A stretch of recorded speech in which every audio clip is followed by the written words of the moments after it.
in my own hometown. Stranger. Hey everybody, Little John, and welcome you to the Whiskey Jar for another quick look at what we're doing today, with a catch up. So today I'm running the third generation of the UJSSM, Uncle Jesse's Simple Sour Mash. With just a few minor adjustments since last run, and that's this fella. This is a voltage controller. This one's I've got from Kegland. It's just been released. I was looking at getting one off eBay, and admittedly they're half the price, but Kegland's just released this fella. He looked alright. It's local and obviously going to be more support, so thought I'd jump on it, and I really didn't want to wait 3 to 6 weeks for it to turn up. So it's here and I'm running it through the batch because, as I've experienced on the first 2 runs, I wasn't able to just keep the temperature quite where I wanted to. I've been able to keep the temperature in the mid 80s for most of the run, and then pushing into the high 80s and obviously low 90s into the tails and stuff. But I really, the whole idea was to try to avoid going through a stripping run and then a spirit run. I wanted to stick with this small batches where I could just do one wash and run it through as a spirit run, or at least get a good amount of spirit off that run and not be putting so much of it into faints to use for another batch. I was looking to get a more usable product from each run, and obviously that like kind of things to get a little bit more variety, be able to play around with a few different mashes and stuff. I'm running the Robo Brew, and with just a 500 watt element, running a 18-19 litre boil, I was just at 2-3 degrees higher than I really would have liked to have been. So the voltage control has given me enough that I've consistently maintained pretty much right through from the start, between sort of 80 and 84 degrees, and for the most part I'm sitting sort of 82 to 83. Like at the moment it's sitting there, it's 83.6. It'll drop back down. It's only really spiking there and then spiking down into into the 80s, but for the most part it's sitting 82, 83, which is right where I want it to be. So that's working really well. I'm really happy with that. So I'm pretty pleased. At this run at the moment I've got about 800 mil off this one. I'm hoping for somewhere around 2.4. We'll see how we go if I push it all the way. But at the moment I'm pretty happy with how things are running.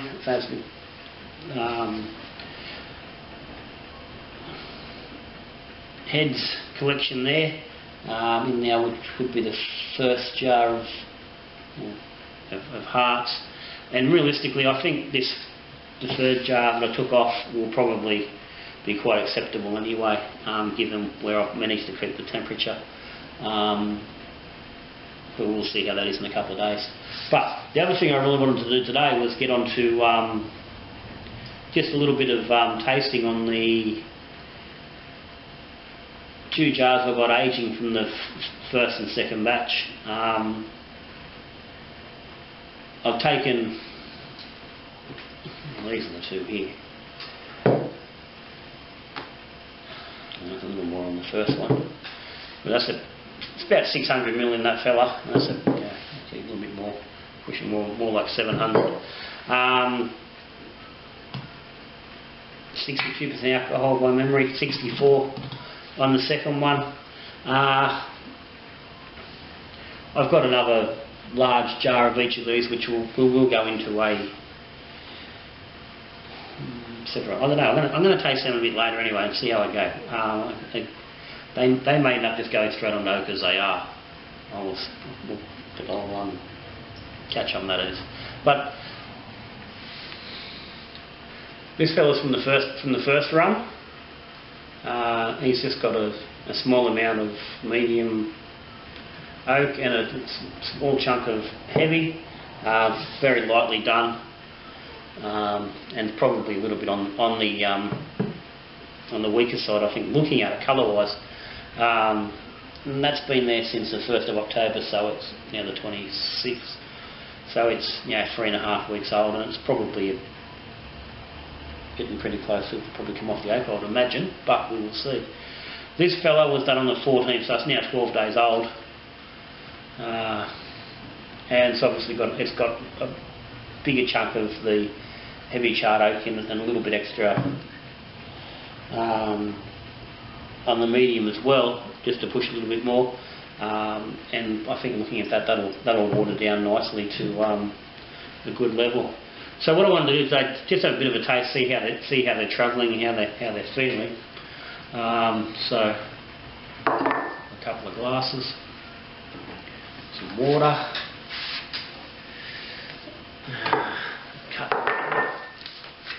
Now, as I said, this is all new to me. I'm learning. I'm no expert. So this is not, again, this is not educational. This is, that could be educational. You might learn something, but this isn't. I mean, it's not instructional. This is, based on things I've seen other people do, and from my watching, and that I'm incorporating now into my own stuff. Now, this is an idea I've seen from anyone who's seen Stillett. Jesse uses a similar. He has his little spoon and he dips into his jars. I tried to find myself some soup spoons. I couldn't, so I just got just a couple of cheap dessert spoons. Appears that people don't eat soup anymore. Because I could not get soup. I had trouble getting. The only way I could have got a soup spoon when I was looking for these would have been to buy a whole cutlery set, which I wasn't going to do. I wasn't spending $30 for a couple of bloody spoons.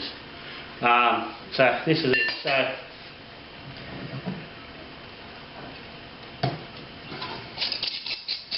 we'll have a bit of a look at this.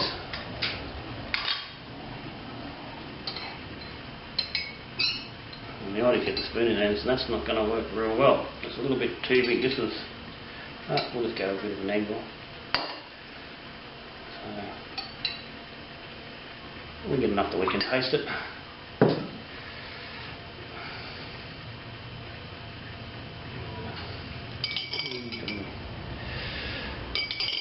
It's got some spring water there that I can cut that back with in a sec. But I want to just try to use it now. Cask strength. See how it is. So.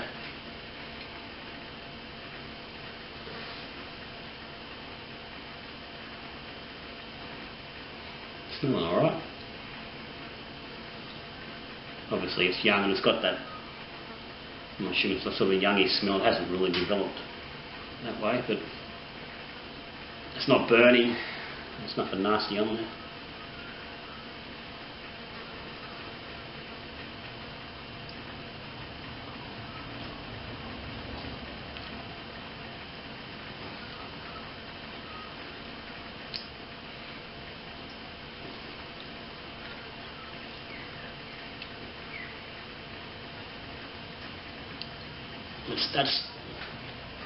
That's quite nice. It's tasty. There's not really enough, and it's from the colour, it's not really enough of the flavour coming through from the oak. But there is some there, and I think it certainly could develop. It's smooth. It's relatively smooth. There's not a lot of burn. There's enough, enough edge there. You know, you've got bloody, you're drinking a spirit.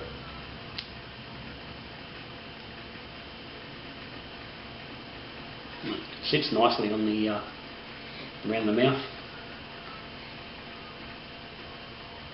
So cut back, it's quite gentle on the nose.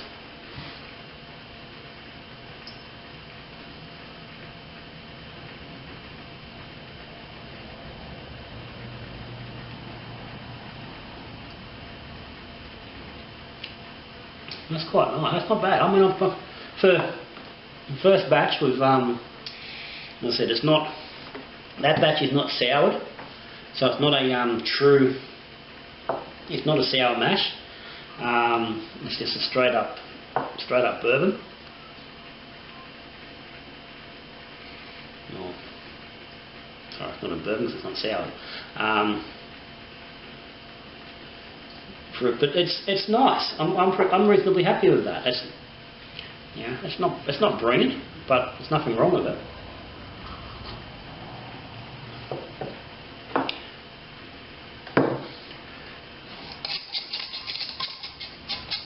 So I'll see how this fella's going. As I said, this one's much younger, but does have a much heavier oak.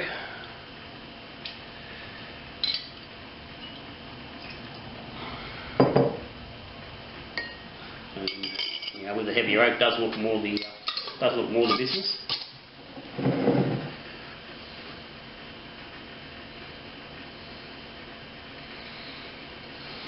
It's got nice legs. It clings to the glass quite nicely.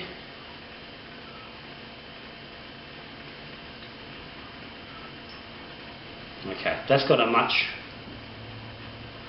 fuller, rounder smell than the first one. Now again, that could be to do with been a second batch a little bit more. I knew what I was doing a bit more, but it has got more oak on there. So again, that cask strength.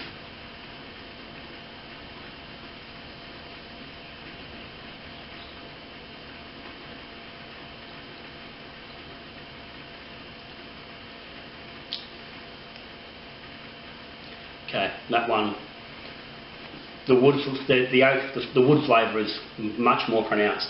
You couldn't really taste the wood in that. You can in that. It's a bit more burn, a bit more spice in there, and that could be coming from, and that could be attributed to the sour mash. It's a bit more pepper around the edge of the tongue.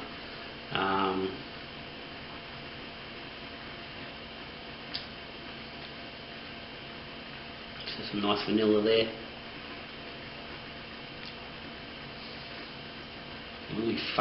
Really faint edges of chocolate, like a dark chocolate, bitter dark chocolate, not sweet chocolate. Again, which wasn't present in the first one. So again, was probably, obviously is going to be contributed to the oak. So cut back. Colour wise, it looks good.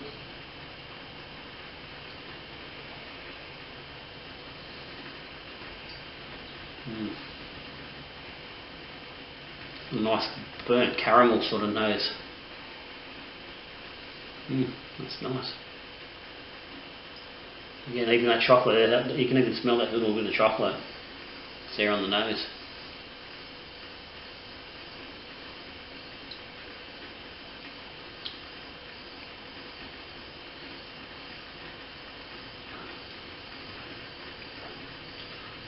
Oh, that's much better. Cut back to serving strength. First fella, I think would probably go better with just a real minor cut. I think I might just cut that with maybe just 50 or even 100 ml of water at most, just to tame it down a little bit, but probably keep it somewhere around 50 and at 52%. So somewhere, so it's just creeping into that overproof sort of range. I don't think it's got enough to carry it any lower, but I will let it sit for another couple of weeks before I do that. This fella, I think, is just about ready. He could come. I think that could come off the oak without too much trouble, which is interesting. I said it's only 12 days, but I really don't think I want that getting too much more of that oak character. Mind you, it has settled. It's not as prominent once it's been cut back.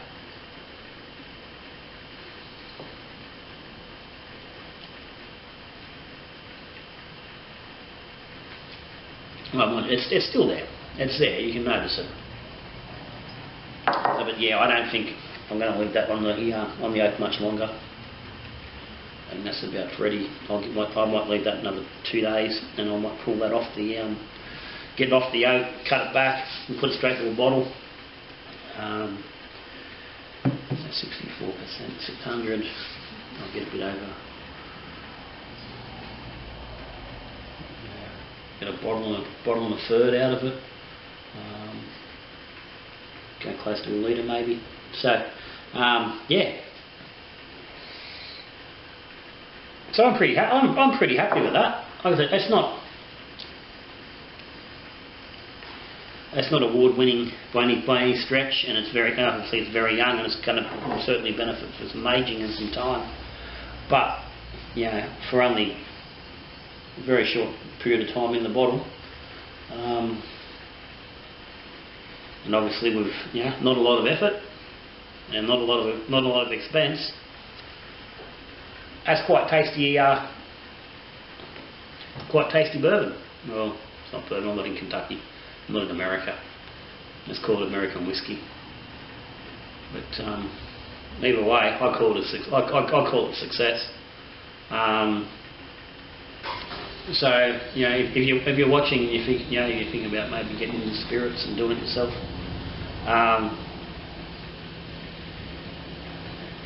You're not going to compare that to a good quality, shop bought bourbon initially. I said give it some time. Any bourbon needs time, but for a simple, easy, cheap setup, it's making good. You're knocking out good product. I said I'm using the Robo Brew. But if you're not brewing beer and you only need looking at spirits, I think it's in the boilers like $150.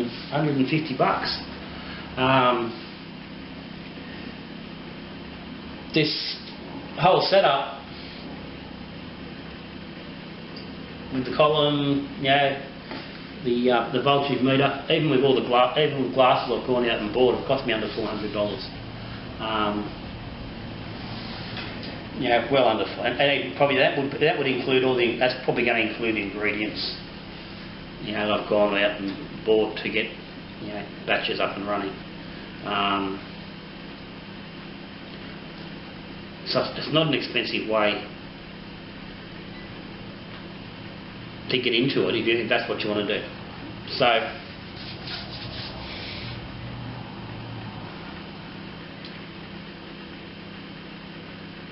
I have just given someone a little bit of, I won't give someone a little bit of a help, or it's a bit of a looking out, done things. If it doesn't matter. I'm not here to educate people. This is just, just documenting my journey and sharing my experiences and what I'm learning along the way.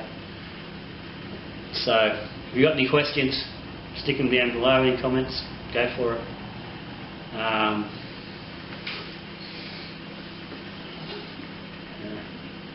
I'm always happy for a little bit of advice or some chat. If you're not subscribed to Little John's Brewing, hit the button down there. So if we do whiskey, if we do beer, we play around, we do a little bit of mucking around. And always happy to have others along for our journey. on the slippery slope. So I'm going to continue, finish this, knocking this one out. I've got a few other jobs I've got to do this afternoon. So, little John, the whiskey jar. So we'll see you again. Bottoms up.